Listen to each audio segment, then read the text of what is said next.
ஸ்ரீமதே ராமானுஜாய நமः. ஸ்ரீமத் வரவரமுனையே நமः.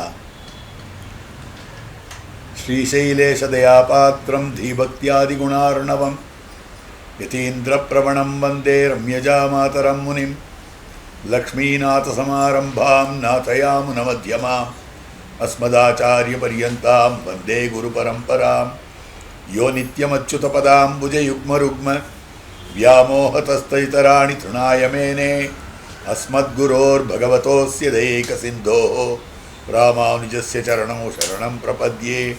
मातापिता युवतयस्तनया विभूतिः सर्वं यदेव नियमेन मदन्वयानाम् आद्यस्य नः कुलपतेर्वकुलाभिरामं श्रीमत्तदङ्ग्रीयुगलं प्रणमामि मूर्ध्ना. भूतं सरश्च महदाक्वय भट्टनाथ श्रीभक्तिसारकुलशेखरयोगिवाहान् भक्तांग्रिरेणु परकालेतीन्द्रमिश्रान् श्रीमत्पराङ्कुशमुनिं प्रणतोऽस्मि नित्यम्.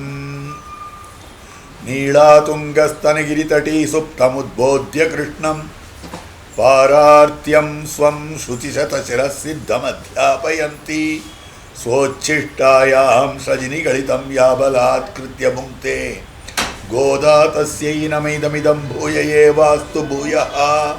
அன்னவயல் புதுவையாண்டாளரங்கற்கு பன்னு திருப்பாவை பல்பதியம் இன்னிசையால் பாடிக் கொடுத்தாள் நற்பாமாலை பூமாலை சூடிக் கொடுத்தாளைச் சொல்லு சூடிக் கொடுத்த சுடற்கொடியே தொல்பாவை பாடியருளவல்ல பல்வளையாய் நாடினீ வெங்கடவர்க்கு என்ன விதி என்ன விம்மாற்றம் நாம் கடவா வண்ணமே நல்கு.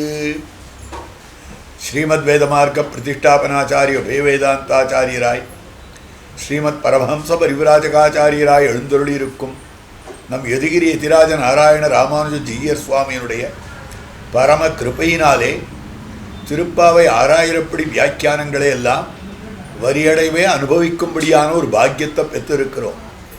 அந்த கிரமத்திலே இப்பொழுது அனுபவத்துக்கு விஷயமாயிருக்கக்கூடிய பாசுரம் சித்தஞ்சிறுகாலே என்னும்படியான 29வது பாசுரம். பிராபியத்தை தள்ள தெளிவாக ஆண்டாள் நாச்சியார் தெரிவிக்கக்கூடிய பாசுரம். சித்தஞ்சிறுகாலே வந்துன்னை சேவித்து உன் பொத்தாமரை அடியே போத்தும் பொருள்களாய் பெத்தம்மை துண்ணும் குலத்தில் பிறந்து நீ குத்தேவல் எங்களை கொள்ளாமல் போகாது இத்தை பரகொள்வான் அன்னுகான் கோவிந்தா எத்தைக்கும் ஏழேழ் பிறவிக்கும் முந்தன்னோடு உத்தோமே யாவோ முனக்கே நாம் ஆட்செய்வோம் மத்தனங்காமங்கள் மாத்தேலோர் எம்பாவாய். இது பாசுரம். இதுக்கு முதல்ல பிரதிபதார்த்தம் சேவித்து விடலாம். கோவிந்தா கண்ணபிரானே சித்தஞ்சிறுகாலே உஷக்காலத்திலே வந்து வந்து இங்கு வந்து உன்னை சேவித்து உன்னை வணங்கி உன் பொன் தாமரை அடி போற்றும் பொருள் உன்னுடைய அழகிய திருவடித்தாமரைகளை மங்களாசாசனம் பண்ணுவதற்கு பலனை கேளாய் கேட்டருள வேணும். பெத்தம் மேய்த்துண்ணும் குலத்தில் பிறந்த நீ பசுக்களை மேய்த்துண்ணும் இடைக்குலத்தில் பிறந்த நீ எங்களிடத்தில் குத்தேவல் அந்தரங்க கைங்கரியத்தை கொள்ளாமல் போகாது திருவுள்ளம் பத்தாதொழிய ஒண்ணாது இத்தை பறைகொள்வான் என்று கான். இன்று கொடுக்கப்படுகின்ற இப்பறையை பெற்றுக்கொள்வதற்காக நாங்கள் வந்தோமல்லோம். எத்தைக்கும் காலம் உள்ளவளவும் ஏழேழு பிறவிக்கும் எவ்வளவு பிறவி எடுத்த போதிலும் முந்தன்னோடு உன்னோடே உத்தோமே யாவோம் உறவடைவர்களாக கடவோம். உனக்கு மாத்திரமே நாங்கள் ஆள் செய்வோம் அடிமை செய்ய கடவோம். எங்களுடைய மத்தை காமங்கள் இதர விஷய விருப்பங்களை மாத்து தவிர்த்தருள வேண்டும். இது பாசுரம். இதுக்கு நாயனார் அற்புதமான வியாக்கியானம் அனுகிரகித்திருக்கிறார். அவதாரிக்கையே மிக விபுலமாக காட்டியிருக்கக்கூடிய விஷயம். 29ஆம் பாட்டு நமக்கே பரதருவான் என்று சங்கிரகேண முதல் சொன்ன பிராபிய பிராபகங்கள் இரண்டையும் இந்த 2 பாட்டாலும் விவரிக்கிறார்களாய். ஆக இந்த 2 பாட்டு 28வது பாசுரம் கரவகள் பின்சென்னு 29வது பாசுரம் சித்தஞ்சிறுகாலே இந்த 2 பாசுரங்களாலே விவரிக்கிறார்கள். எதை தெரிவிக்கிறார்கள்னா நமக்கே பறை தருவான். ஆக நமக்கே பறை நமக்கே தருவான். ஆக பறை தருவான் என்னும்படியான வார்த்தை இருக்கிறதே, அது சங்கிரகேண முதலில் சொன்னதாக அமைந்திருக்கிறது. முதல்லன்னா பாசுரத்தினுடைய ஆரம்பத்தில், பாசுரத்தினுடைய பிரபந்தத்தினுடைய ஆரம்பத்தில் சொல்லப்பட்டதாய் அமைந்திருக்கக்கூடியது நமக்கே பறை தருவான்றது. அது பிராப்பிய பிராபகங்கள், பிராப்பியம் அடைய வேண்டியது பறைன்னு சொல்லப்பட்டது, உபாயம் தருவான்னு சொல்லப்பட்டது. ஆக பிராப்பிய பிராபகங்கள் இரண்டும் முதலிலே சொல்லப்பட்டிருக்கிறது. அதனை இந்த 2 பாசுரங்களாலே கரவகள் பின்சென்னு சித்தஞ்சிறுகாலே 2 பாசுரங்களாலே விவரிக்கிறார்களாய் பலன் தருகிற பிராபகத்தை நிர்ணயித்து ஸ்வீகரித்தார்கள் கீழ்ப்பாட்டில். ஆக எம்பெருமானை பலன் தரும்படியான பிராபகம், எந்த உபாயமானது பலனை தருமோ அந்த உபாயத்தை ஸ்வீகரித்தார்கள், இவர்கள் ஏற்றுக்கொண்டார்கள். எங்கன்னா கீழ்ப்பாட்டிலே. அதில் பறை என்று சொன்ன பிராப்பியத்தை நிஷ்கர்ஷித்து, முதல் பாசுரத்தில் நமக்கே பறை தருவான்னு சொன்னார்களோ, அந்த பறை என்னும்படியான சப்தத்துக்கு அர்த்தத்தை நிஷ்கர்ஷித்து இன்னதுதான் அப்படின்னு நிர்தாரணம் பண்ணி முற்படச் சொல்லி தருவான் என்று கொண்டு சாதன ரூபத்தை அனந்தரம் சொல்லிற்று. அப்போ முதல் பாசுரத்தை சொன்ன போது எப்படி இருக்குன்னா பறை அப்படின்னு அது நிஷ்கர்ஷம் பண்ணினார்கள், நிர்தாரணம் பண்ணினார்கள். அந்த பறைக்கு உபாயம் எது தெரியுமா? தருவான், பிறகு தருவான்னு சொன்ன. பறை தருவான் பறைன்னு சொல்லலை, பறை தருவான்னு தெரிவித்தார்கள் என்று கொண்டு சாதன ரூபத்தை அனந்தரம் சொல்லிற்று. ஏன் அப்படி சொல்லணும்? தருவான் பறை நாராயணனே தருவான் பறை, நாராயணனே தருவான், நாராயணனே பறைன்னு அர்த்தம் பண்ணிக்கலாமே. எதுக்காக பறை தருவான்னு சொல்லணும் அப்படின்னா, பிராப்பிய ருச்சி அடியாக பிராபக அன்வேஷனம் பண்ண வேண்டுகையாலே, பிராப்பிய ருச்சி அடியாக அடைய வேண்டிய பலன் இருக்கிறதே, அந்த அடைய வேண்டிய பலனுடைய அடிப்படையில தான் அதுக்கு வழி தேடணும். முதல்ல டெஸ்டினேஷன் எதுன்னு நிர்ணயம் பண்ணிட்டால்தான் எந்த வண்டியில போகணும்னு தெரியும். நாம் எந்த வண்டியில போக வேண்டும் அப்படின்னு தெரியணும்னா சென்னை போக வேண்டும்னு நிர்ணயம் பண்ணிட்டால்தான் நாம எந்த வண்டியில போகலாம், சதாப்தியில போகலாமா, வந்தே பாரத்தில் போகலாமா, அல்லது வேறு ஏதாவது பஸ்ஸில் போகலாமான்னு நிர்ணயம் பண்ண முடியும். நம்ம டெஸ்டினேஷன் ஒன்றாக இருந்து போகிற வழி வேறையாக இருந்தால் பிரயோஜனம் இல்லையே. இங்கிருந்து மைசூருக்கு போகணும்னா அதுக்குன்னு வழி வேற, பெங்களூர்ல இருந்து மைசூர் போக வேண்டுமென்னால் வழி வேற, பெங்களூர்ல இருந்து சென்னை போகணும்னாலும் வழி வேற. அப்போ மார்க்கத்தை எப்போ நாம முடிவு பண்ணுவோம் என்றால் முதல்ல எந்த இடத்துக்கு போகணும்ன்றது முடிவு பண்ணிட்டால்தான்.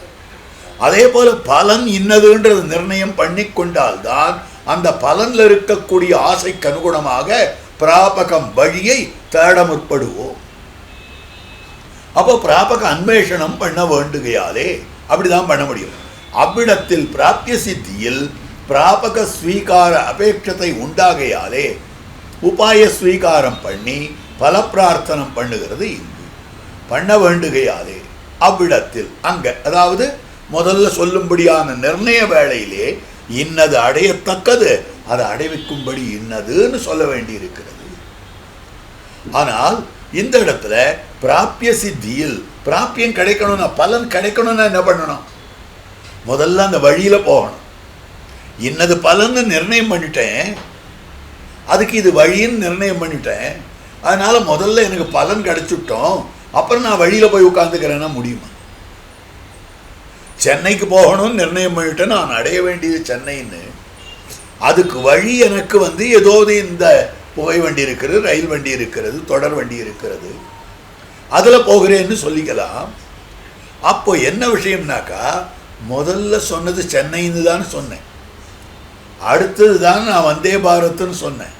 அதனால முதல்ல எனக்கு சென்னை வந்துவிட்டோம், அப்புறம் வந்தே பாரத்தில் ஏறி உட்கார்றேன்னு சொல்ல முடியுமோ? வந்தே பாரத்தில் ஏறி உட்கார்ந்தால்தான் நம்ம சென்னைக்கு போக முடியும்.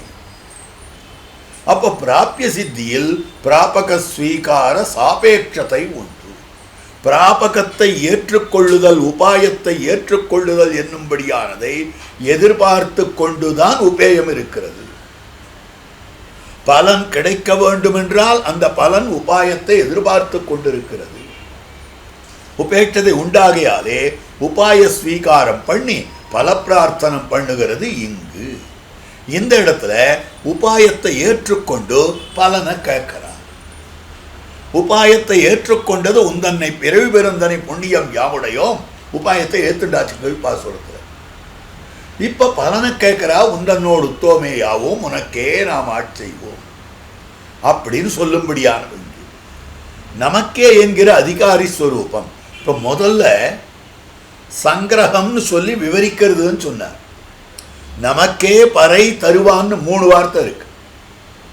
நமக்கே பறை தருவான்னு சொல்லச்சே பறைன்றதுக்கு அர்த்தம் இந்த பாட்டில் 29வது பாசுரத்தில். 28வது பாசுரத்தில் சொல்லக்கூடியதாய் அமைந்திருக்கக்கூடியது தருவான்றதுக்கு அர்த்தம். தருவான்றதை விவரிச்சாச்சு கீழே. பறைன்றது இந்த பாசுரத்தில் விவரிக்க போறா. அப்ப நமக்கேன்றது எங்க விவரிக்கிறா சுவாமி? இப்ப நமக்கே பறை தருவான்னு அதிகாரிகள் தகுதி படைத்தவர்கள் நாம் அப்படின்னு சொல்லிட்டு இருக்காளே. அப்படிப்பட்ட தகுந்தவர்களாக பலனை அடைய விருப்பம் உடையவர்களாக நாம் அமைந்திருக்கிறோம்னு அதிகாரி ஸ்வரூபம் எங்க தெரியுதுனாக்கா, நமக்கே என்கிற அதிகாரி ஸ்வரூபம் 2 பாட்டாலும் விசதமாகிறது, 2 பாட்டாலும் தெளிவுறுத்தப்படுகிறது. என்ன 2 பாட்டாலும் என்ன தெளிவுறுத்துகிறார்கள்? நமக்கே எங்க இருக்கு? புண்ணியம் யாமுடையோம் உனக்கே நாம் ஆட்செய்வோம். அங்க யாமுடையோம் நாம் ஆட்செய்வோம் இருக்கோல்லையோ, இந்த 2ம் தான் நமக்கே அர்த்தம். இந்த 2 இடத்தையும் தெரிவிக்கும்படியான விஷயமாக அமைந்திருக்கக்கூடியது. அப்ப இங்க காட்டும்படியானது என்ன காட்டுறதுன்னாக்கா, விசதமாகிறது அனன்ய போக்கியத்துவமும் அனன்யோபாயத்துவமும் அனன்யார்கத்துவமும் இரே ஸ்வரூபம். இப்ப நமக்கேன்னா எப்படிப்பட்ட நமக்கே? அவனை தவிர வேறொருவருக்கு ஆட்பட தகுதியில்லாத நமக்கே. நாம் எப்படிப்பட்டவர்கள்னா அவனை தவிர மற்றொருவருக்கு ஆட்படாதவர்களாக இருக்கக்கூடியவர்கள், ஆட்பட தகுதியும் இல்லாதவர்களாக இருக்கக்கூடியவர்கள். அப்படிப்பட்ட நமக்கே. அதுக்கு மேல அவனை தவிர இன்னொன்றை இனிமையாக கொள்ளாதவர்களாக இருக்க வேண்டியவர்கள், அவனை தவிர இன்னொன்றுக்கு இனிமையாக இருக்கக்கூடாதவராய் இருக்க வேண்டியவர்கள். அதுக்கு பேர் தான் அனன்ய போகத்துவம். போகம் அனுபவம், அந்நியபோகம் மற்றையோராலே அனுபவிக்கப்படுதல் ஆர் மற்றையவற்றை அனுபவித்தல். அனன்ய போகத்துவம்னா மற்றையோராலே அனுபவிக்கப்படாமல் இருத்தல், மற்றையவற்றுக்கு அனுபவத்துக்கு விஷயமாக ஆகாமல் இருத்தல். இது அனன்ய போகத்துவம். இந்த அனன்ய போகத்துவம் காட்டும்படியான விஷயமாக அமைந்திருக்கக்கூடியது. ஆக அனன்ய போக்கியத்துவம்னு சொல்லும்படியான விஷயம். அது எங்க சொல்றதுன்னா, உனக்கே நாம் ஆட்செய்வோம் மத்தனங்காமங்கள் மாற்று. உனக்கே ஆட்செய்வோம், எனக்கும் உனக்கும் இருக்கக்கூடிய ஆனந்தத்தையும் தவிர்த்துடும், உனக்கு மட்டுமே இருக்க வேண்டும். அனன்யோபாயத்துவம் உந்தன்னை பிறவி பெருந்தனை புண்ணியம் யாமுடையோ. ஒன்னை தவிர இன்னொரு புண்ணியம் கிடையாது எங்களுக்கு. அப்போ இதுல காட்டப்பட்டிருக்கக்கூடிய விஷயம் அனன்ய போத்தியத்துவம் சித்தஞ்சிறுகாலே. அனன்யோபாயத்துவம் அது காட்டப்பட்டிருக்கக்கூடியது அற்புதமாக தெரிவித்திருக்கிறது. அதுதான் உந்தன்னை பிறவி பெருந்தனை புண்ணியம் யாமுடையும். அனன்யார்கத்துவமும் சொரூபமிரே, மற்றையோருக்கு தகுதியாக இராமை. இது எங்கெங்கெல்லாம் திருப்பாவையில காட்டப்படுறதுன்னு வரிசையா சொல்லிட்டு வர. ஆத்மஸ்வரூபம் எதுன்னா அனன்ய போக்கியத்துவம், அனன்யோபாயத்துவம், அனன்யார்க சேஷத்துவம். நாராயணாய சப்தத்துல சொல்லப்பட்டு இருக்கிற அர்த்தம், நம சப்தத்துல சொல்லப்பட்டு இருக்கிற அர்த்தம், ஓம்காரத்துல சொல்லப்பட்டு இருக்கிற அர்த்தம். இந்த அர்த்தங்கள்லாம் அமைந்திருக்கக்கூடியது ஸ்வரூபமிரே. செல்வச் சிறுமீர்கள் வையத்து வாழ்வீர்கள் நாமும் நாங்கள் நம் பாவைக்கு நாங்களும் மார்கழி நீராடா எம்மை நீராட்டு யாம் வந்தோம் யாம் பெரு சம்மானம் புண்ணியம் நாமுடையோம் நாங்கள் என்பது எங்களுடையது என்பதாய் பாட்டுத்தோறும் தங்களை உரைத்து காட்டிற்று. ஒரு பாட்டிலையும் காட்டியிருக்கு. கிழேந்து பார்த்து கொண்டு வந்தோமேயானால் முதலிருந்து செல்வச் சிறுமீர்கள், செல்வச் சிறுமீர்கள் என்றபடியாலே சிறுமியர்கள், சிறு பெண் பிள்ளைகள், இன்னொருத்தருக்கு ஆட்படாதவர்கள், பகவானுக்கே ஆட்பட்டவர்களா? ஏனென்றால் அவன் இளம் சிங்கம், இவர் செல்வ சிறுமியர்கள். அப்ப அவனுக்கு தகுந்தவர்கள் இவர்கள். இவனை தவிர மற்றையோருக்கு தகாதவர்களாக இருக்கிறார்கள். ஆகவே அந்த அனன்யாகத்துவம், வையத்து வாழ்வீர்கள் நாமும் நாமகூடும், அனன்யோபாயத்துவம் காட்டப்பட்டிருக்கிறது. மற்றவற்றை உபாயமாக கொள்ளாமல் இருக்கக்கூடிய நாமும் நம் பாவைக்கு, நாங்கள் நம் பாவைக்கு, நாங்களும் மார்கழி நீராடா எம்மை நீராட்டு. ஒருவரிடத்தையும் கோபிகைகள் தங்களை தாங்கள் தாங்கள் தாங்கள்னு சொல்லுகிறா. எப்படிப்பட்ட தாங்கள்னா அவனுக்கு தவிர மற்றையோருக்கு ஆட்படாத, அவனை தவிர மற்றையோரை உபாயமாக கொள்ளாத, அவனை தவிர மற்றையோருக்கு போகப்பொருளாய் இராமல் இருக்கக்கூடியவர்கள் எம்மை யாம் வந்தோம், யாம் பெரு சம்மானம், புண்ணியம் யாமுடையோம், நாங்கள் எங்களுடையது என்பதாய் பாட்டுத்தோறும் தங்களை உரைத்து காட்டிற்று. அந்த கோபிமார்கள் தங்களை உரைத்து காட்டிக் கொண்டிருந்தார்கள். சொரூபத்திலும் உபாயத்திலும் பலத்திலும் தாங்கள் இருக்கும் இருப்பை வெளியிடா நின்று கொண்டு நமக்கே என்ற பதத்தை விவரித்தபடியிலே, அப்ப சொரூப உபாய பலன்களிலே ஆத்மஸ்வரூபம் அவனுக்கே அமைந்திருக்கிறது, உபாயம் அவனே இருக்கிறது, பலம் அவனே இருக்கிறது. அப்படின்றத தாங்கள் இருக்கும் இருப்பு இந்த கோபிமார்கள் என்னமா இருக்கான்றது தான் அழகா வெளியில காட்டிக் கொண்டு வருகிறார்கள். வெளியிடா நின்று கொண்டு நமக்கே என்கிற பதத்தை விவரித்தபடி, நமக்கே அப்படின்னு முதல்ல சொன்னாலும் அதனுடைய விவரணம் தான் இது முழுக்க அமைந்திருக்கிறது. படியிரே. அதுக்கு மேல தூயோமாய் வந்து நாம் என்றும் தூயோமாய் வந்தோம் என்றும் இரண்டு சுத்தி உண்டுரே கீழ் சொல்லிற்று. சரி, நாங்கள் சுத்தமானவர்கள். அந்த சுத்தம் எங்க சொல்லித்து அப்படின்னா, ரெண்டு இடத்துல தூய்மையை பற்றி ஆண்டாள் நாச்சியார் பாடியிருக்கார். 5வது பாசுரத்திலையும் 16வது பாசுரத்திலையும். 5வது பாசுரத்தில் தூயோமாய் வந்து நாம் தூமலர் தூவித்தொழுது வாயினால் பாடி மனத்தினால் சிந்திக்கான். 16வது பாசுரத்தில் தூயோமாய் வந்தோம் துயிலழப்பாடுவான் வந்தோம். அதை சொல்றார். அதில் சித்தோபாய பரிகிரகம் பண்ணினவர்களுக்கு சாத்தியோபாயத்தில் ருச்சி வாசனையாதல், ஸ்வீகாரத்தில் உபாய புத்தியாதல், ஸ்பர்சிக்கில் சவஸ்பிருஷ்டம் போலேயும் நீச்ச ஸ்பர்ஷம் போலேயும் இருப்பதொன்றிரே. அவை இரண்டு அசுத்தியும் இல்லை என்னுமிடம் கீழ்ப்பாட்டிலே வெளியிட்டார்கள். அப்ப சுத்தியோகத்தை பத்தி கீழே சொன்னா, தூமலர் தூயோமாய் வந்து நாம் தூமலர் தூவி தொழுது என்று தூயோமாய் வந்தோம். அது என்ன சுத்தி, எப்படிப்பட்ட சுத்தினா, முதல்ல ஒரு சுத்தி உபாயாம்சத்திலே இருக்கக்கூடிய சுத்தி. மற்ற எந்த கலப்படமும் இல்லாமல் கண்ணனே உபாயம்னு இருக்கணும்.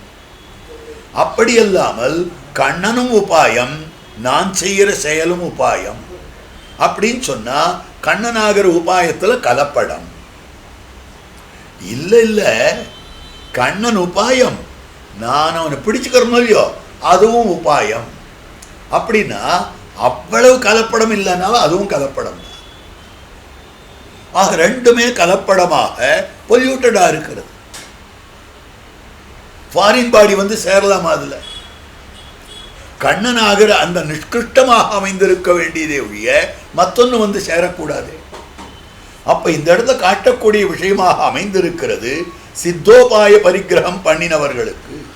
பகவானை சித்தோபாயமாக எனக்கு பலனை கொடுக்கக்கூடிய உத்தமோபாயமாக எவன் ஏற்றுக்கொண்டிருக்கிறானோ அப்படிப்பட்டவர்களுக்கு சாத்தியோபாயத்தில் ருச்சி வாசனையாதல். சாத்தியோபாயம் இருக்கிறதே, சாதிக்கத்தக்கதாக நம்மாலே சாதிக்கப்படுவதாக இருக்கக்கூடிய உபாயத்திலே கர்மயோக ஞானயோக பக்தி யோகங்களாகிற அப்படிப்பட்ட உபாயத்திலே ருச்சியாதல் வாசனையாதல். ருச்சியாதல் விருப்பமாதல், வாசனையாதல் ஏற்கனவே அதை பண்ணிட்டு இருந்தா அதனுடைய தொடர்ச்சி இப்போ கொஞ்சம் இருக்கு, அதனுடைய பழைய வாசனை இருக்கு, அதனால அது பக்கம் மனசு போறது. இவன் ஆசைப்பட்டு போகல, பழைய வாசனை இழுத்துடுறது, முன்னால் இருந்தபடியால இழுத்துடுறது. அந்த மாதிரி ருச்சியாதல் வாசனையாதல், ஸ்வீகாரத்தில் உபாய புத்தியாதல், அடுத்து சாத்தியோபாயத்திலே ருச்சி வாசனையாதல், அது ஒரு அசுத்தி. அடுத்தது ஸ்வீகாரத்தில் இல்லை இல்லை சாத்தியம், அதெல்லாம் ஆசையெல்லாம் இல்லைன்னா நான் பிடிச்சுக்கிறேன், அதானே எனக்கு பலன்.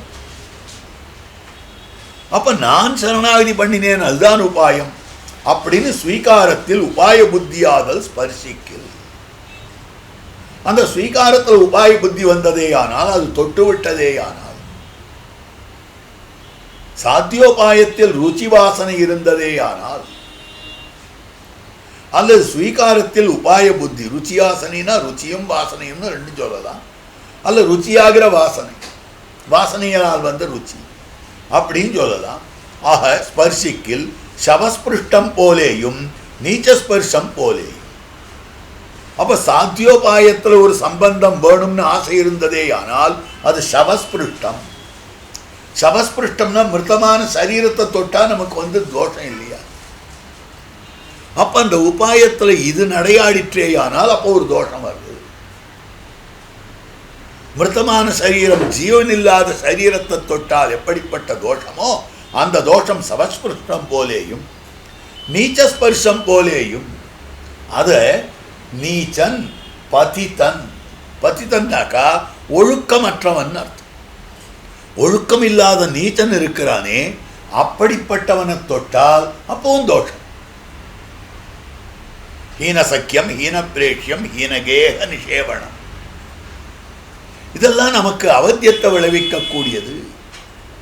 தாழ்ந்தவனோடு தோழமை கொள்றது, தாழ்ந்தவன் நாம அழைக்கிறது, தாழ்ந்தவன் இல்லத்துக்கு நாம போறது, இது மொத்தமே நமக்கு பெருமையை குலைக்கக்கூடியது. ஒழுக்கத்தாலே தாழ்ந்தவனிடத்துல இப்படி இருக்கலாமா? அப்ப அது எவ்வளவு நீச்சமோ நீச்சஸ்பர்ஷம் போலேயும் இருப்பது ஒன்றீரே. அப்போ நாம் பண்ற சரணாகதி உபாயம்னு நினைத்து கொண்டு பண்ணினானேயானால், சித்தோபாயமான பகவானை பத்தின அதிகாரி நான் பண்ற சரணாகதியால் தான் எனக்கு பலன்னு நினைத்தானேயானால் அது உபாயமாக ஆகாது, அது நீச்சஸ்பர்ஷம். ஐயோ, நான் சஹஸ்ரநாமம் சொல்லணும் அப்பதான் மோட்சம் போகலாம், நான் இந்தந்த காரியங்களை பண்ணணும், யாகம் பண்ணணும் மோட்சம் போகலாம், தியானம் பண்ணணும் மோட்சம் போகலாம், ஜபம் பண்ணணும் மோட்சம் போலான்னு சொன்னால் அது சவஸ்பர்ஷம் போது. பகவானை சித்தோபாயமாக பற்றினவன் மோட்சத்துக்காக இதெல்லாம் பண்ணக்கூடாது. அவனை பண்றான்னா கைங்கரியத்துக்காக பண்ணட்டும். பகவன் நாம ஜபம் பண்ணலாம், பகவன் நாம சங்கீர்த்தனம் பண்ணலாம், சகஸ்ரநாமம் சொல்லலாம், எல்லாம் சொல்லலாம். எதுவும் எனக்கு உபாயமாக மாட்டாது. அவை இரண்டு அசுத்தியும் இல்லை, அந்த ரெண்டு அசுத்தியும் கிடையாது. உந்தன்னை பிறவி பெருந்தனை புண்ணியம் யாமுடையோம் உபாயாந்தர சம்சர்க்கம் கிடையாதுன்றத கரவுகள் பின் சென்று காணம் சேர்ந்துள்போம் அறிவொன்னுமில்லாத ஆய்குலத்து. உந்தன்னை பிறவி பெருந்தனை புண்ணியம் யாம் உடையோ, ஒன்ன நாங்க அடைஞ்சோன்றது இல்லை, புண்ணியம் எங்களை சேர்ந்து வந்திருக்கு. அப்ப நாங்கள் அடைதல் கூட உபாயம் இல்லை. அந்த ரெண்டு அசுத்தியும் இல்லை என்னுமிடம் கீழ்ப்பாட்டிலே வெளியிட்டார்கள். சாத்தியத்திலும் வந்தால் சரி. இப்ப அடுத்தது என்ன? இதுவரைக்கும் கீழ்ப்பாசுரத்துக்கு உண்டான விஷயத்தை விவரிச்சுட்டு வந்தார். இதுக்கு மேல சாத்தியத்திலும், சாத்தியம்னா பலன், பலனிலும் வந்தால் பிரயோஜனாந்தர சங்கம் நடப்புதல், அதுலயும் ரெண்டு அசுத்தி இருக்கு. பலன் வந்தால் பகவானை தவிர மற்றவற்றை பலனாக நினைத்தால், ஐஸ்வர்ய கைவல்யத்தை பலனாக நினைத்தால், இப்போ பிரயோஜனாந்தர சங்கம் நடப்புதல், பெருமாள் தான் போனோம், ஆனா இதெல்லாம் போகணும், இதெல்லாம் போகணும், இதெல்லாம் போகணும் அப்படின்னு நினைச்சால் பிரயோஜனாந்தர சங்கம் நடப்புதல். சரி, இல்லை எனக்கு அதெல்லாம் கிடையாது, பெருமாளுக்கு தான் கைங்கரியம் பண்ணணும்பா, எனக்கெல்லாம் எதுவுமே வேண்டாம், இதெல்லாம் பகவத் கைங்கரியார்த்தம். ஆனால் அகவாயிலே உள்ளுக்குள்ள போக்கியதா புத்தி, பெருமாளுக்கு கைங்கரியம் பண்ணா சந்தோஷமா இருக்குப்பா, பெருமாளுக்கு கைங்கரியம் பண்ணா சந்தோஷமா இருக்கு. நாம் பண்ணி பிரசாதம் பண்ணி சாப்பிட்றத விட பெருமாளுக்கு அமுது செய்ய பண்ணா சந்தோஷமா இருக்கு. இதுதான் அகவாயில் போக்கியதா புத்தி. இந்த போக்கியதா புத்தி நடப்புதல் செய்தால், இப்ப ரெண்டும் பாருங்க, நான் தலிகை பண்ணணும், பெருமாளுக்கு அதை சமர்ப்பிக்கணும், ஆப்த பெருமாளுக்கு சமர்ப்பிக்கச்சே நான் சந்தோஷப்படுறேன்றான் ஒருத்தன். இன்னொருத்தன் நான் தலிகை பண்ணணும், அதை நான் இலையிலேட்டு சாப்பிடணும், நான் சந்தோஷப்படுறேன். அப்போ பிரயோஜனாந்தர சங்கம்ன்றது இலையில போட்டுன்னு நான் சாப்பிடணும்னு நினைக்கிறவன், பெருமாளுக்கு கிராச முத்திரையிட்டு சமர்ப்பிக்கணும் அப்ப நான் சந்தோஷப்படணும்னு சொல்றவன் அவன் ஒருத்தன் இருக்கிறான். அது இந்த இடத்துல காட்டக்கூடிய விஷயம் போக்கியதா புத்தி, போக்திருத்துவ புத்தி நடப்புதல். அகவாயிலே போக்திருத்துவ புத்தி, பெருமாளுக்கு திருவாராதனம் பண்ணிட்டு சந்தோஷப்படுறவன். தானே சாப்பிட்டுக்கிறவன் இருக்கிறானே அவன் பிரயோஜனாந்தர சங்கம். இது ரெண்டும் எப்படிப்பட்டதுன்னா விஷபோஜனம் போலேயும் உச்சிஷ்ட அசனம் போலேயும். முதல்ல சொல்றது இருக்க மற்ற விஷயங்களை அனுபவிக்கிறதுன்றது, பகவத் விஷயத்தை தவிர மற்ற விஷயத்தினுடைய அனுபவத்துக்கு ஆசைப்படுறதுன்றது விஷத்தை சாப்பிட்ற மாதிரி, விஷபோஜனம் போலே. சரி, ரெண்டாவது சொல்லப்பட்டது பெருமாளுக்கு கைங்கரியம் பண்ணி அபிஷேகம் பண்ணி நான் சந்தோஷப்படுறேன் அப்படின்னா அதுவும் ஒரு போஜனம் தான், பகவத் அனுபவம்ன்ற போஜனம். அது எப்படிப்பட்டதான போஜனமாக அமைந்திருக்கிறதுனாக்கா உச்சிஷ்ட அசனம். அசனம்னா சாப்பிடுறது, உச்சிஷ்டம் மற்றையோருடைய எச்சில புஜிப்பது போலே. அப்படின்னு அசனம் போலேயும் வருவதொரு அசுத்தி உண்டீரே. அப்போ பிராபியத்துக்கு அசுத்தி, கைங்கரியத்துக்கு அசுத்தி. நீ பண்ற அசுத்தி எப்படிப்பட்டது தெரியுமா? எச்சில் கலந்ததாகிவிட்டது. அவனுக்கு கைங்கரியம் பண்றேன் எனக்கு சந்தோஷம்னாக்கா, பெருமாளுக்கு நல்ல சக்கரபங்களா அபிஷேகம் பண்ணேன் எனக்கு சந்தோஷம் தான். உன்னுடைய சந்தோஷம் நான் தான் சந்தோஷப்படுறதுன்ற எச்சல் கலந்து போச்சு அதுல. அதனால தோஷமாக அமைந்திருக்கக்கூடியது. அந்த எச்சில் அறுத்து போக சுத்தி பண்ணுகிறார்கள். அந்த எச்சிலை நீக்கிவிட்டு போக சுத்தி எம்பெருமானுக்கு சமர்ப்பிக்க வேண்டியதான அந்த போகத்தை சுத்தமாக பண்ணுகிறார்கள். சாதாரணமா பங்கில நெய் அன்ன சுத்தின்னுவார்கள், இவா இந்த போக சுத்தி பண்றாங்க. இதை விட பெரிய நெய் கிடையாது. ஸ்வபோக்திருத்துவ புத்தியை விலக்குதல் இருக்கிறதே, அதை விட அன்ன சுத்தி எதுவுமே கிடையாதுன்னு சொல்லப்பட்டதாக அமைந்திருக்கிறது. ஆகவே போக சுத்தி பண்ணுகிறார்கள். இப்பாட்டில் ஆசற்றார் மாசற்றார் என்கிறது. அதைத்தான் இந்த பாட்டில் சொல்லும்படியான இப்பாட்டில் ஆசற்றார் மாசற்றார் என்கிறது. இரண்டு தோஷமும் மற்றவர்களே. பேசிற்றே பேசலல்லால் பெருமையின் உணரலாகாது. ஆசற்றார் தங்கட்கல்லால் அறியல் ஆவானுமல்லன். மாசற்றார் மனத்தொழானை வணங்கி நாம் இருப்பதல்லால் பேசத்தான் ஆவதுண்டோ பேதனெஞ்சே நீ சொல்லாய். ஆக ஆசற்றார் தோஷமற்றவர்கள், மாசற்றார் தோஷமற்றவர்கள். அப்போ ஆசுனாலும் தோஷம், மாசுனாலும் தோஷம். எந்த தோஷம் இல்லாதவர்கள். அப்போ ரெண்டு தோஷத்துக்கும் வித்தியாசம் காமிக்கணும் இல்லையோ? இல்லைன்னா சொன்னதையே சொல்றான்ற அர்த்தம் வந்துருமே, கூறியது கூறல்ன்ற தோஷம் வருமே. அந்த தோஷம் வாராமைக்காக ஆசற்றார் பிரயோஜனாந்தர சங்கம் இல்லாதவர்கள், மாசற்றார் ஸ்வபோக்திருத்வ புத்தி இல்லாதவர்கள். ஆக பகவத் கைங்கரியத்தை தவிர மற்றவை பிரயோஜனம்னு நினைக்காமல் இருக்காளே அவ ஆசற்றார். பகவத் கைங்கரியம் என்னுடைய ஆனந்தத்துக்காக நினைக்காமல் இருக்காளே அப்படிப்பட்டவர்கள் மாசற்றார் அப்படின்னு என்கிறது. இரண்டு தோஷமும் அற்றவர்களே. சர்வ தர்மாம்ச்ச சர்வ காமாம்ச்ச சர்வ தர்மாம்ச்ச சம்த்யஜ்யா. சர்வ தர்மாம் சம்த்யஜ்யா சொல்லல, சர்வ தர்மாம்ச்ச எல்லா தர்மங்களையும் விட்டு, சர்வ காமாம்ச்ச சாட்சரான் எல்லா காமங்களையும் விட்டு. அந்த ரெண்டு இடத்துலையும் சகாரம் சொல்லப்படுகிறது. சகாரம்னா அனுக்த சமுச்சயம்னு சொல்லப்படுது. சொல்லாததையும் சேர்த்து எடுத்துக்கணும். அவனும் வந்திருந்தான் அப்படின்னா இவன் வந்திருந்தான்னு கூட அர்த்தம் இருக்கு. அப்ப சொல்லாததையும் சேர்த்து எடுத்து கொள்ள வேண்டும், அதுதான் சகாரத்துக்கு அர்த்தம். இந்த இடத்துல எல்லா தர்மத்தையும் விட்டு, எல்லா தர்மத்தை விட்டு, தர்மங்கள் அனைத்தையும் விட்டு அப்படின்னு சொல்ல வேண்டிய இடத்துல சர்வ தர்மாம்ச தர்மங்களையும்.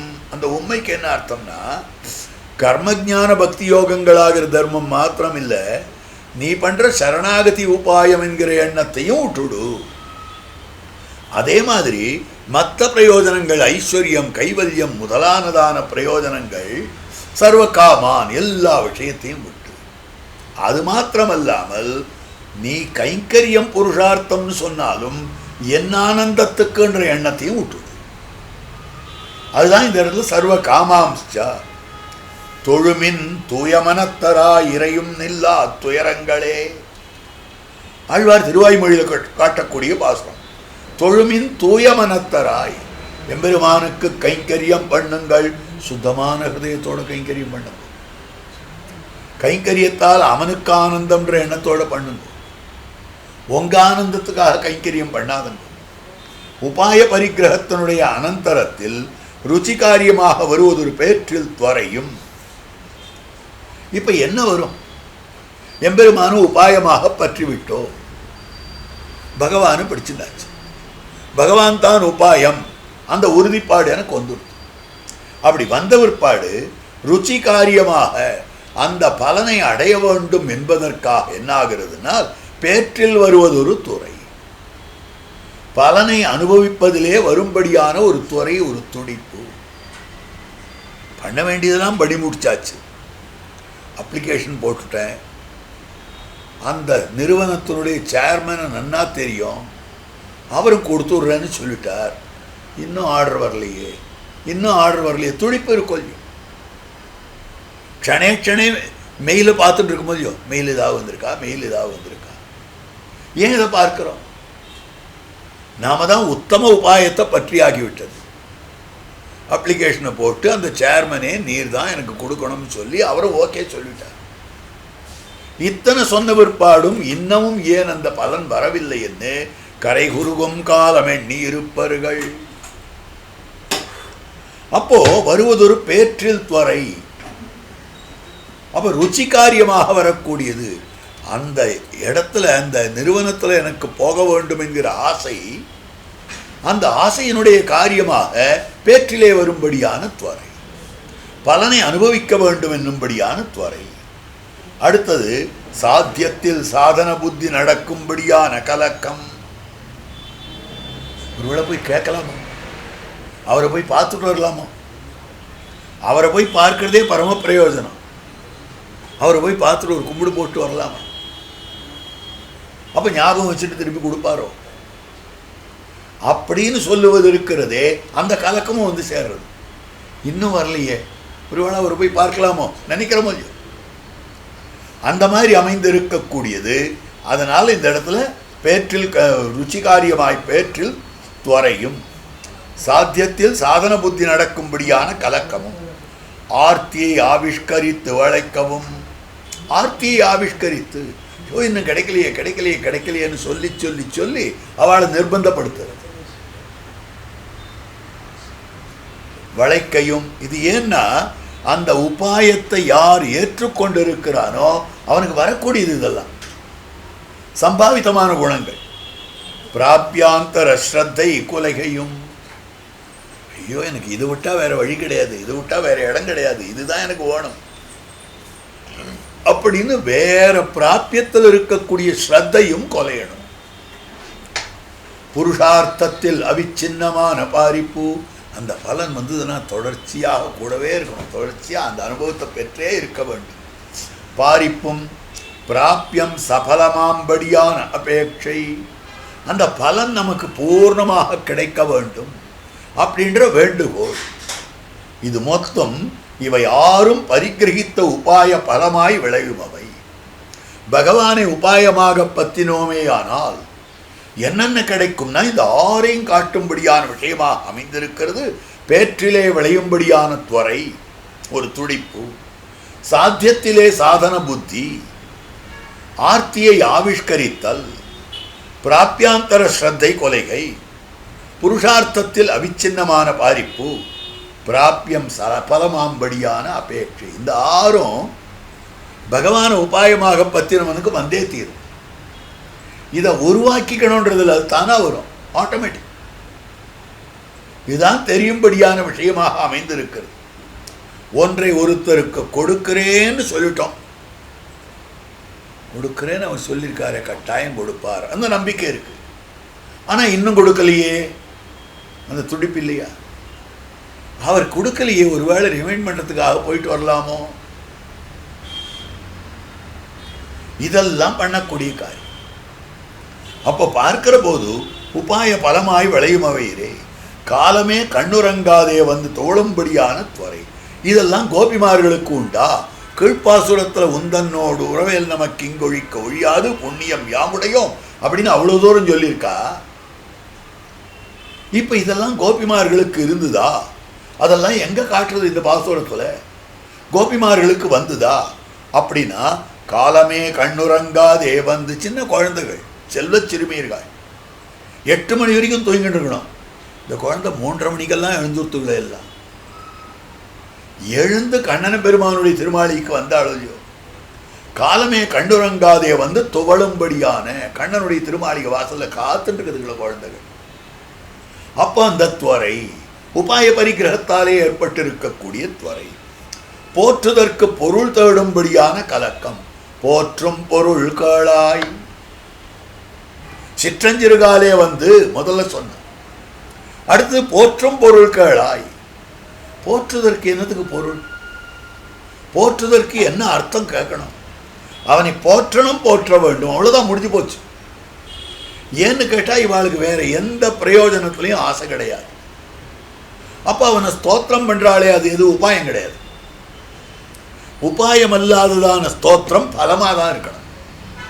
பெருமாள் திருமன்பு உட்கார்ந்து கொண்டு நாம பல்லாண்டு பல்லாண்டுன்னு சேவிக்கிறோம், பொலிக பொலிகான்னு சேவிக்கிறோம், விஸ்வம் விஷ்ணு வஷட்காரகான்னு சொல்றோம். இது மொத்தம் ஒரு பலனுக்காகவா? இல்லையே, இதுவே பலனாச்சே. இந்த பலனுக்கு ஒரு பலன் கேட்கிற மாதிரினா இருக்கு. போற்றும் பொருள் கேளாய், அவனை போற்றி போற்றின்னு ஸ்தோத்திரம் பண்ணுகிறோமே, அந்த போற்றும் பொருள் கேளாய், அந்த போற்றுவதற்கு என்ன பொருள் இருக்க முடியும்? அந்த பொருளை என்னத்துக்காக கேட்க வேண்டும்? அப்படி அமைந்திருக்கக்கூடியது, அப்போ தெரிவிக்கக்கூடியது போற்றுவதற்கு பொருள் தேடும்படியான கலக்கம். கேளாய், கேளுன்னு சொல்லக்கூடியது கலக்கமும். அதுக்கு மேல தங்கள் வடிவை காட்டி வளைக்கும்படியான ஆர்த்தி. பெற்றம்மே துண்ணும் குலத்தில், நீ எந்த குலத்துல வந்திருக்கியோ அந்த குலத்துல தான் நாங்க இருக்கோம், நாங்க இருக்கிற குலத்துக்கு தான் நீ வந்த. அப்போ வடிவை காட்டி தாங்கள் இருக்கும்படியான ஸ்வரூபத்தை காட்டி வளைக்கும்படியான ஆர்த்தி. ஆர்த்தினா துக்கம், வருத்தம். அப்படி அமைந்திருக்கிறது. நோன்பை வியாஜமாக்கி வேண்டினவற்றில் அபேட்சையற்றபடி. நோன்பை சாக்காக வச்சுட்டு நாங்க கேட்டோம். சால பெரும்பறையே, பல்லாண்டி செய்ப்பாரே, கோல விளக்கே, கொடியே, விதானமே, ஆளு, இதெல்லாம் எங்களுக்கு ஆசை கிடையாது கண்ணா. டொம் டொம் டொம்னு அடிக்கிற பேரி வாத்தியத்திலே ஆசை. இற்றை பறைகொள்வான் என்று காண் கோவிந்தா அப்படின்னு சொல்லும்படியான விஷயம். அதுக்கு மேல பரிபூர்ண கைங்கரியத்தை அபேட்சிக்கிறபடியும், பூர்ணமான கைங்கரியம் வேணும் எங்களுக்கு. எற்றைக்கும் 7 பிறவிக்கும் முந்தன்னோடு உற்றோம் யாவோ, இல்லை உற்றோமே யாவோம், உன்னோடு கூட சம்பந்தமே இருந்துக்கணும், எப்பவும் சம்பந்தம் இருக்க வேண்டும். அதுல என்னென்ன தடைகள் இருக்கோ, களை இருக்கோ, அது மொத்தத்தையும் அறுத்து தர வேண்டும். மற்ற நம் காமங்கள் மாற்று, எங்களுக்கு இருக்கக்கூடிய மற்ற ஆசைகளை நீ தீர்த்து தர வேண்டும் என்று சொல்லும்படி பிரார்த்திக்கிறபடியையும் காட்டி, அப்படின்னு சொல்லும்படியாக பிரார்த்திக்கும்படியான விஷயம் அதனையும் காட்டி, நாமுடையோம் என்ற புண்ணியத்தினுடைய பலன்களை வெளியிடுகிறார்கள். அப்போ நாமுடையோ முந்தன்னை பிறவி பெருந்தனை புண்ணியம் யாமுடையோ, எங்களுக்கு உன்னையே பெரும்படியான, உன்னையே புண்ணியமாக பெரும்படியான ஒரு பெருமை இருக்கிறதுன்னு சொன்னார்கள். அந்த புண்ணியத்துக்கு என்ன பலன்? அனந்தன் மேல் புண்ணியங்கள் பலித்தவோ. அனந்தன் மேல் புண்ணியங்கள், அனந்தன் மேல் கிடந்தயம் புண்ணியா, புண்ணிய சப்த வாச்சியனாய் இருக்கிறான். அந்த புண்ணியத்துக்கு பலன்தான் அவனுக்கு பண்ணப்படும்படியான கைங்கரியம். இந்த சித்தஞ்சிறுகாலே பாசுரத்தில் சொல்லப்பட்டிருக்கக்கூடிய 6 விஷயங்கள்னு காட்டுறார். கீழ்ச்சொன்ன உபாயத்துக்கு வேறொன்றை பலமாக்குகையாவது மாணிக்கத்தை இட்டு தவிடு கொள்வாரை போலே இரு. கீழே சொன்ன உபாயம் முந்தன்னை பிறவி பெருந்தனை புண்ணியம், பகவானாகிற புண்ணியம். அதுக்கு எனக்கு பணம் வேணும், எனக்கு காசு வேணும், நிலம் வேணும், நீச்சு வேணும், இது வேணும், அது வேணும்னு எத்தத்தையோ கேட்கும். அப்போ பகவான்ற உபாயத்தை பற்றி விட்டு இது வேண்டும் அது வேண்டும் அது வேண்டும்னு கேட்டுக்கொண்டிருந்தால் அது எப்படின்னா, சொந்த ரத்தனம் மாணிக்கம் இருக்கிறது, அந்த மாணிக்கத்தை கொடுத்துட்டு ஒரு மூட்டை தவிடு கொடுக்குறியா எனக்கு, ஒரு சும வைக்கோல் கொடுக்குறியா அப்படின்னு கேட்குற மாதிரி இருக்கிறது. மாணிக்கத்தை இட்டு தவிடு கொள்வாரை போலே இரு, அந்த உபாயத்துக்கு உபாயாந்தர நிவர்த்தி போலே சகல பல சாதாரணம் என்று விரோதியான பலத்தை அபேட்சிக்கலாகாதிரே. அந்த உபாயத்துக்கு உபாயாந்தர நிவர்த்தி போலே பகவானாகிற உபாயத்துக்கு மற்ற உபாயங்கள் விடப்பட வேண்டும். இதுதானே சொல்லியிருக்கு சர்வதர்மான் பரித்தியஜான்னு. அது மாதிரி பகவத் கைங்கரியமாகிற பலத்துக்கு சகல பல சாதாரணம் என்று விரோதியான பலத்தை பெருமாள் எப்படிப்பட்டவராக இருக்கார்? சகல பல சாதாரணம் சகல பலப்பிரதோஹி விஷ்ணு. பெருமாளை சாஸ்திரம் காட்டுகிறது எல்லா பலனையும் விஷ்ணு கொடுப்பார். விஷ்ணு கொடுக்காத பலமே கிடையாது. சகல பலப்பிரதோஹி விஷ்ணுன்னு சொல்லப்பட்டிருக்கிறது. அப்போ எல்லா பலத்தையும் விஷ்ணுவானவர் கொடுப்பார்னு சொன்னால் பெருமாள்லேருந்து கிடைக்கிறதானே எதை வேணாலும் வாங்கி போகலாம். மொத்தம் கொடுத்தான்றதுக்காக எதை வேணாலும் வாங்கிக்கிறதானே. அது மாதிரிலாம் கொடுக்க முடியாது, அது மாதிரிலாம் கேட்க முடியாது. சகல பல சாதாரணம் என்று விரோதி பலத்தை அபேட்சிக்கலா. அவர்கிட்ட போனால் எது வேணாலும் கிடைக்கலாப்பா. கடையில் போனால் எது வேணாலும் தான் இருக்கும். அதுக்காக நம்ம எடிபிள் ஐட்டம்ஸ் ஏதாவது வாங்கணும்னா வாங்கிட்டு வரணும். அதை விட்டுட்டு எலி பாஷானம் இருக்குன்றதுக்காக வாங்கிட்டு வர முடியுமா? கடைக்காரன் எத்தையும் தான் கொடுப்பான். பணம் கொடுத்தா அதையும் கொடுக்குறான், இதையும் கொடுக்குறான். அப்போ விரோதியான பலத்தை அபேட்சிக்கலாகாது. விரோதியான ஸ்வரூப விரோதியாய் அமைந்திருக்கக்கூடிய பலத்தை எம்பெருமானத்தில் கேட்கக்கூடாது. ஸ்வரூபானுரூபமான பலத்தில் தங்களுடைய அபினிவேசத்தை அறிவிக்க வேண்டும் என்று ஸ்ருதி சத சிரசித்தமாய், ஸ்ருதி சத சிரசித்தம் ஆக வேதத்திலே சித்தமாய் அமைந்திருக்கக்கூடியது, வேதாந்தத்திலே சித்தமாய் அமைந்திருக்கக்கூடியது, அப்படிப்பட்டதாய் அமைந்திருக்கக்கூடிய ஸ்ருதிசத சிரசித்தமாய் கருத்தறியும் மூதுவர் கைப்பட்டு கிடக்குமதாய், கருத்தறியும் எம்பெருமானுடைய திருவுள்ளத்தை தெரிந்தவர்களாய் இருக்கக்கூடிய கண்ணன் விண்ணாட்டவர் மூதுவராம் தொழுநீரணை அடிக்கே நித்தியசூரிகள் கைப்பட்டு கிடக்குமதாயிருக்கிறது. நித்தியசூரிகள் அனுபவித்துக் கொண்டிருக்கிறார்கள், நித்தியசூரிகள் பண்ணி கொண்டிருக்கிறார்கள். எம்பெருமானுடைய ஆனந்தத்துக்காகவே சென்னால் குடையாம் இருந்தால் சிங்காசனமாம்னு ஒருத்தர் கைங்கரியம் பண்ணிட்டு இருக்கார். தாசசகா வாகனம் ஆசனம் துவஜகான்னு இன்னொருத்தர் கைங்கரியம் பண்ணிட்டு இருக்கார். அவன் பிரியேன சேனாபதி நானிய வேதி என்று சொல்லும்படியான வேத்திரபாணியாக விஸ்வக்சேனாழ்வான் கைங்கரியம் பண்ணிட்டு இருக்கார். அப்போ முதுவர் கைப்பட்டு கிடக்குமதாய், ஆக முதுவராய் அமைந்திருக்கக்கூடிய அவர்களுடைய கைப்பட்டு கிடக்குமதாய், கருந்தரையில் வாசனையாலே அவர்கள் பிறந்த விடத்தில் அபேட்சிக்குமதாய், கருந்தரையில் வாசனையாலே, ஆக கருந்தரையில்னாக்கா அந்த பரமபதத்தில் இருக்கக்கூடிய வாசனை, கருந்தரையினாக்கா கருவாய் அமைந்திருக்கக்கூடிய அவர்கள் எங்க இருந்தார்களோ அந்த வாசனை கர்ப்பவாசனையினாலே, கருந்தரையில் வாசனையாலே அவர்கள் பிறந்த விடத்தில் அவ எங்க அவதாரம் பண்ணாலோ அங்கேயும் அதுதான் ஆசைப்படுறார். திருவனந்தாழ்வானுடைய அவதாரமாக அமைந்திருக்கக்கூடிய ஒரு இளைய பெருமாள் அவர் எதை ஆசைப்பட்டார்னா அகம் சர்வம் கரிஷ்யாமின்னு ஆசைப்பட்டார். நான் எல்லா கைங்கரியங்களையும் உனக்கு பண்ண வேண்டும் ராமான்னு ஆசைப்பட்டவர். ஆக பிறந்த விடத்தில் அபேட்சிக்குமதாய் அவர்களோடொத்த பிராப்தியை உணர்ந்தவர்கள் பாரிக்குமதாய், அவளோட கூட சமானமான ஒரு சம்பந்தத்தை உணர்ந்தவர்கள், அவர்களோடு ஒத்த அவர்களோடு சமானமாக இருக்கிறவர்கள் பிராப்தியை உணர்ந்தவர்கள். பிராப்தினா சம்பந்தத்தை உணர்ந்தவர்கள், உரிமையை உணர்ந்தவர்கள், அவர்களோடொத்த பிராப்தியை உணர்ந்தவர்களாய். அப்போ திருவனந்தாழ்வானுக்கும் பெருமானுக்கும் என்ன சம்பந்தமோ அதே சம்பந்தம் தானே நமக்கும் பெருமானுக்கும் சம்பந்தம், அதே சம்பந்தம் தானே ஆழ்வாருக்கும் பெருமானுக்கும். நமக்கு அந்த சம்பந்தத்தினுடைய உணர்ச்சி இல்லை, ஆழ்வாருக்கு சம்பந்தத்தினுடைய உணர்ச்சி இருக்கிறது. ஆகவே ஆழ்வார் என்ன பண்ணினார்னால் பாரிக்குமதாய், ஆழ்வார் பாரிக்கிறார், கைங்கரியம் பண்ண வேண்டும் கைங்கரியம் பண்ண வேண்டும்னு ஆசைப்படுவதாய் இருக்கக்கூடியது. பகவத் அனன்யாருக சேஷமான வேஷத்துக்கு அத்தியந்தம் அனுரூபமாய் நாம கேட்கறது நம்ம ஸ்வரூபத்துக்கு ஏற்றதா இருக்கணும். 4 வயசு குழந்தையா இருக்கு, எனக்கு கன்னு வாங்கி தரியா எனக்கு கத்தி வாங்கி தரியான்னு அவன் ஸ்வரூபத்துக்கு ஏற்றதா அது? அவன் ஸ்வரூபத்துக்கு ஏதோ பொம்மை. எனக்கு ரியல் கன் வாங்கி தரியா? அந்த மாதிரினா இருக்கு. அப்போ ஸ்வரூபத்துக்கு அனுரூபமாக அமைந்திருக்க வேண்டும். அப்போ பகவதனஞாருக சேஷத்துவ ஸ்வரூபத்துக்கு, சேஷமான வேஷத்துக்கு ஆத்மாவுடைய ஸ்வரூபம் எப்படிப்பட்டதுன்னா பகவானை தவிர இன்னொருத்தருக்கு அடிமைப்படாதது.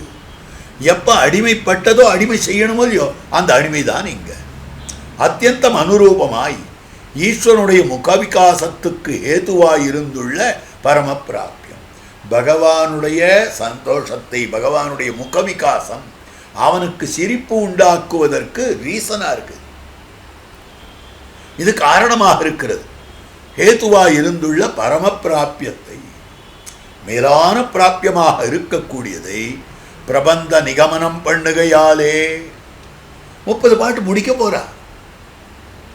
கோபிமார்கள் பாவனையில் இத்தோட முடிஞ்சு போறது.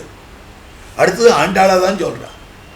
பிரபந்த நிகமனம் பண்ணுகையாலே, எல்லாருக்கும் தெரியும்படி வெளியிட வேண்டுகையாலே. அதனால எல்லாருக்கும் தெரிய சொல்லணும். இது மறைச்சு மறைச்சு சொல்லிட முடியாது. இவ்வளவு நாள் பறை பறை பறை பறைன்னு மறைச்சு சொல்லிட்டு இருந்தா இப்ப தெளிய வெளியிட வேண்டுகையாலே, நாட்டாரிசகைக்கு நோன்பு என்று ஒன்றை வியாஜீகரித்து புகுந்தோம். அதுக்கு மேல எல்லாருக்கும் தெரியும்படினா, எல்லாருக்கும்னா பெருமாளுக்கு உட்பட எல்லாருக்கும் அர்த்தம். எல்லாருக்கும் தெரியும்னா நம்ம எல்லாருக்கும் இல்லை, பெருமாளுக்கு உட்பட, கண்ணனுக்கு உட்பட. அப்போ நாட்டார் இசைகைக்கு ஊரார் ஒத்துக்கணும். கண்ணனும் பெண்களும் ஒன்னா சேரலான்னு ஒத்துக்கணும். பெண்கள் கண்ணனை போய் அடையலாம்னு ஒத்துக்கணும். கண்ணனோட பேசலாம்னு ஒப்புக்கொள்ளணும். அதுக்கு என்ன வழின்னா அவர்களை ஒப்புக்கொள்ள வைப்பதற்காக ஒரு சாக்கு நோன்பு. நோன்பு நோக்கிறீங்களா? அதுக்காக கண்ணனை பார்க்கிறீங்களா? போங்க. வேற ஒன்றும் காரணம் இல்லையே? இல்லை, சரி போ அப்படின்னு அவர்கள் சொன்னார்கள். ஒன்றை வியாஜீகரித்து புகுந்தோம். இத்தனை எங்களுக்கு உத்தேசியம் உன் திருவடிகளிலே நித்திய கைங்கரியம். எங்களுடைய குறிக்கோள் இந்த சால பெருமறை பல்லாண்டெல்லாம் இல்லை. எங்களுடைய குறிக்கோள் உன் திருவடிகளிலே நித்திய கைங்கரியம். உன்னுடைய திருவடித்தாமர்களில் தொடர்ச்சியாக கைங்கரியம் வேணும். திருவடிக்கீழ் குற்றேவல் முன் செய்ய முயலாதே என்று பிராப்பிய நிஷ்கர்ஷம் பண்ணுகிறார்கள். பிராப்பியம் அடைய வேண்டிய பலன் அதனை இதில் நிர்தாரணம் பண்ணுகிறார்கள். ஆழ்வார் எம்மா ஒழிவில் நெடுவேன்னு பிராப்பிய நிஷ்கர்ஷம் பண்ணினார் போலே ஆண்டாள் நாச்சியார் இங்கு பிராப்பிய நிஷ்கர்ஷம் பண்ணுகிறார். எம்மா வீட்டில் அர்த்தத்தோடே தலை கட்டுகிறது.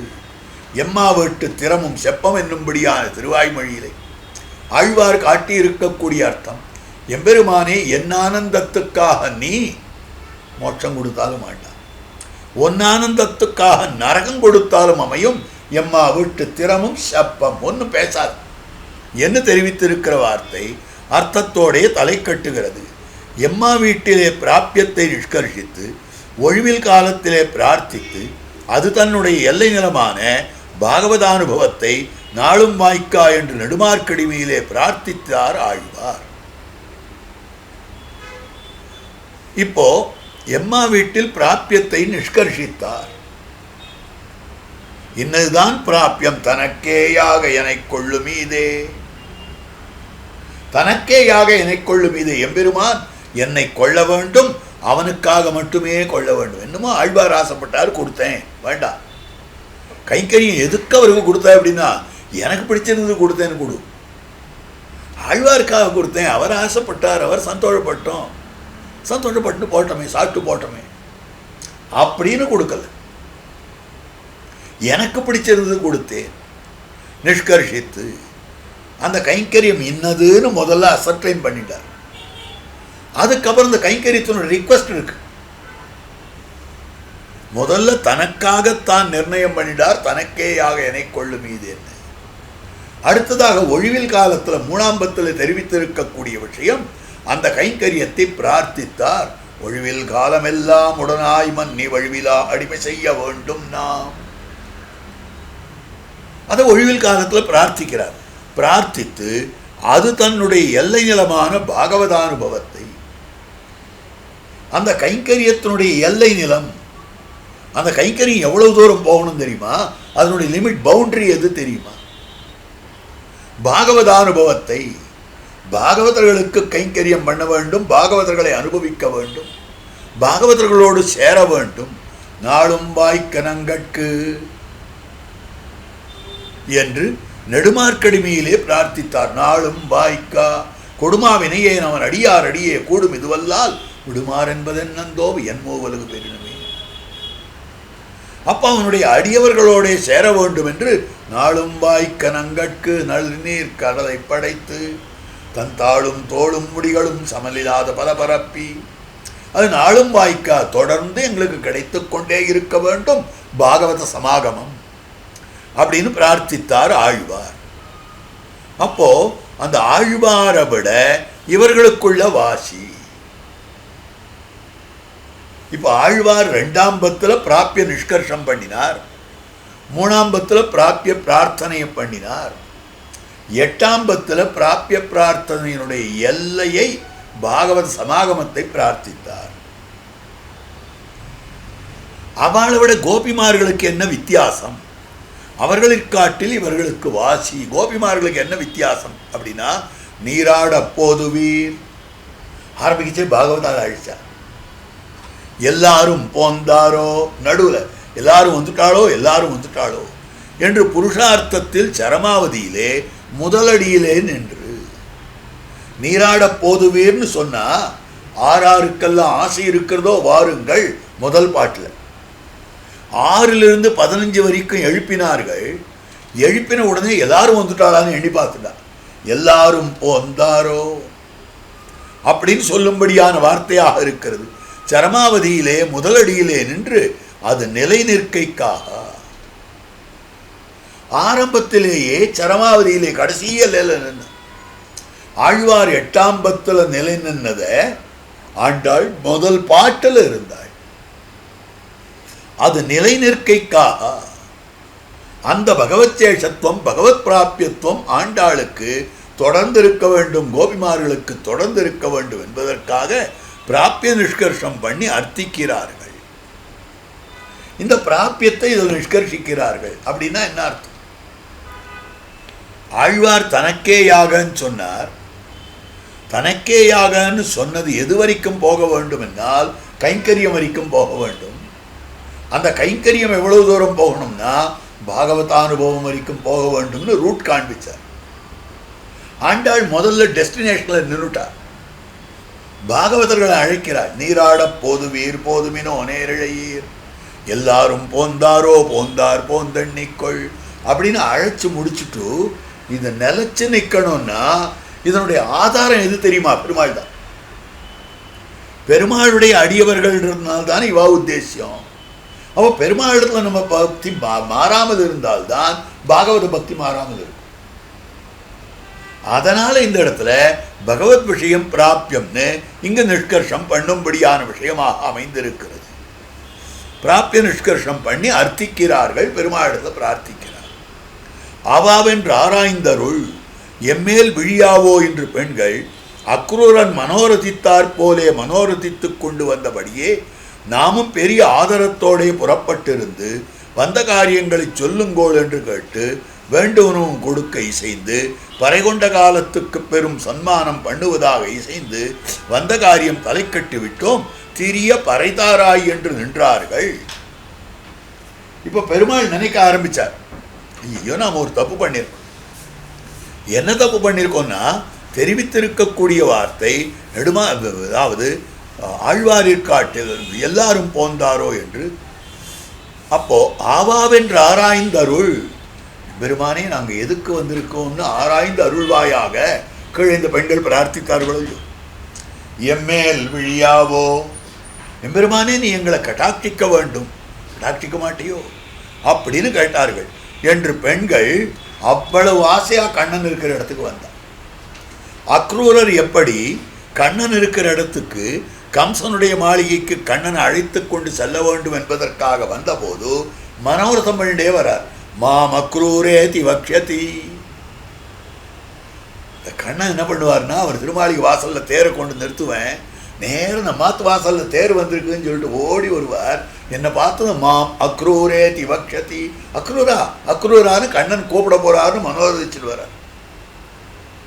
ஒன்னிந்திர பத்ம பத்ராட்சனாய் அமைந்திருக்கக்கூடிய அற்புதமான தாமரை கண்ணனாய் இருக்கக்கூடிய எம்பெருமான சேவிக்க போகிறேன். அத்தியமே சபலம் ஜென்ம சுப்ரபாதா சமே நிஷா, இன்னைக்குதான் என்னுடைய ஜென்மமானது சாபல்யமாயிற்று அப்படின்னு சொல்லும்படியான அக்ரூரன் மனோரதித்தாற் போலே, அக்ரூரனுடைய மனோரதத்தை போலே மனோரதித்து கொண்டு வந்தபடியே ஆசைப்பட்டு கொண்டு வந்தாரே, அந்த பிரகாரத்திலே நாமும் அவ ஆசைப்பட்டு வந்தா நாமும் கூட பெரிய ஆதாரத்தோடையும் குழந்தைகள் கேட்கறதே, கோபிமார்கள் கேட்கிறாளே, இவ்வளவு தூரம் வந்திருக்காளே அப்படின்னு புறப்பட்டிருந்து வந்த காரியங்களை சொல்லுங்கோள்னு கேட்டேன். என்ன வேணும் அப்படின்னு கேட்டேன். அப்படி கேட்ட உடனே வேண்டுவனும் கொடுக்கை செய்து என்ன வேணுமோ கொடுக்குறேன் அப்படின்னு ஒத்துனுட்டேன். பறை கொண்ட காலத்துக்கு பெரும் சம்மானம் பண்ணுவதாக இசைந்து, சரி வேண்டுவனெல்லாம் பறை சால பெரும் பறை பல்லாண்டு செய்ப்பார், அது வாங்கி கொண்டு காலத்துக்கு பெரும் சம்மானம் யாம்பெரு சம்மானம்னு என்ன உண்டோ அதெல்லாம் கொடுக்குறேன்னு சொல்லிட்டேன். ஸோ சேங்ஷன் பண்ணியாச்சு எல்லாத்தையும். இவர்களுக்கு கொடுக்க வேண்டியதெல்லாம் கொடுக்க வேண்டியது, இத்தனை பறை வேணும், இதை கொடுக்குறேன் அதை கொடுக்குறேன் அதை கொடுக்குறேன், ஓகே ஓகே ஓகேன்னு எல்லாத்தையும் சொல்லிட்டு நாம் இசைந்து வந்த காரியம் தலை கட்டி விட்டோம், முடிஞ்சு போச்சு. எல்லாமே சக்சஸ்ஃபுல், எல்லாமே முடித்தாகிவிட்டது. இப்போ திரும்பி ஒரு தரம் பறன்றதுங்களே, இதுவே இறைவா நீ தாராய் பறை, இப்போ திரும்பி ஒரு தரம் பறைன்னு சொல்கிறாளே இந்த கோபிமார்கள், அது என்ன இது பறை? அப்போ நான் கொடுக்குறேன்னு சொன்ன ஒருபாடு இன்னொரு தரம் பறை வேணும்னு கேட்டால் என்ன அர்த்தம்? இது நான் கொடுக்குறேன்னு சொன்ன பறையை விட வேற தெரியுதோ இல்லையோ என்றதுக்கு மேலேயும் ஒரு பறை உண்டாயிருந்தது, அதை விட வேற மேலான ஒரு பறை இருந்தது. நாம் அது அறிந்திலோம். இது என்ன நினைக்கிறானே தெரியலையே, நமக்கு இதுவே தெரிந்ததில்லை, மேல் விளையும்படி காண்கிறோம்.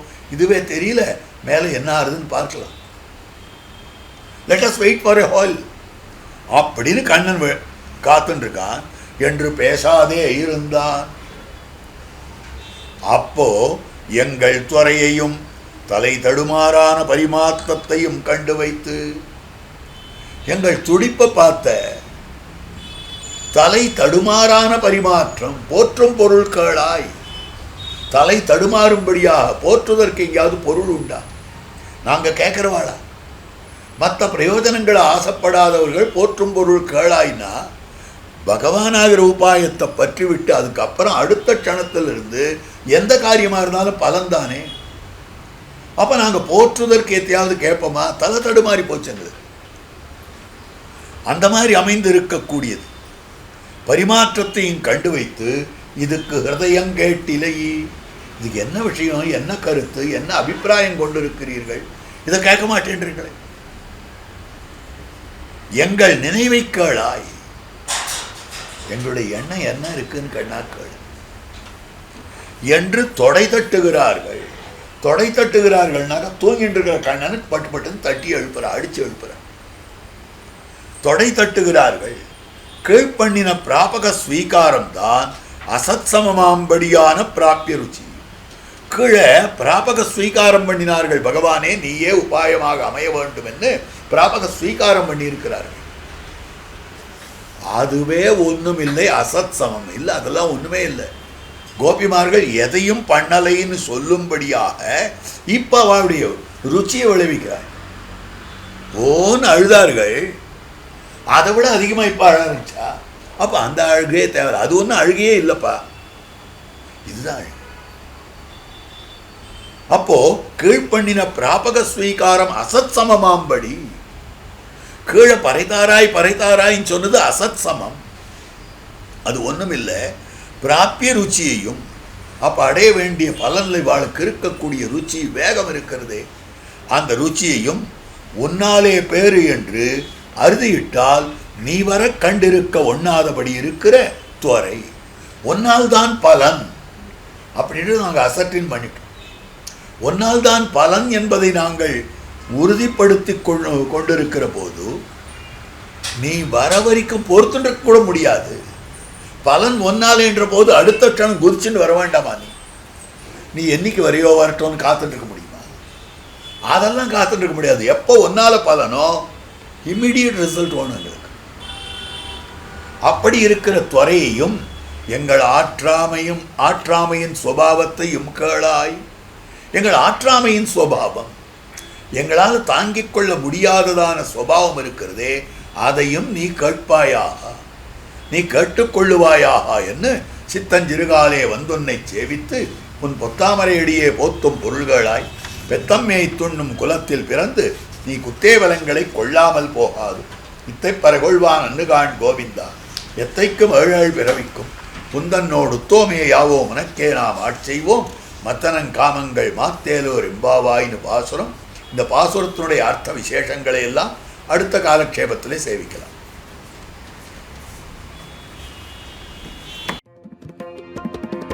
यतिराज यतिराज यतिराज जय हो, यतिराज यतिराज रामानुज जय हो, रामानुज जय हो, यतिराज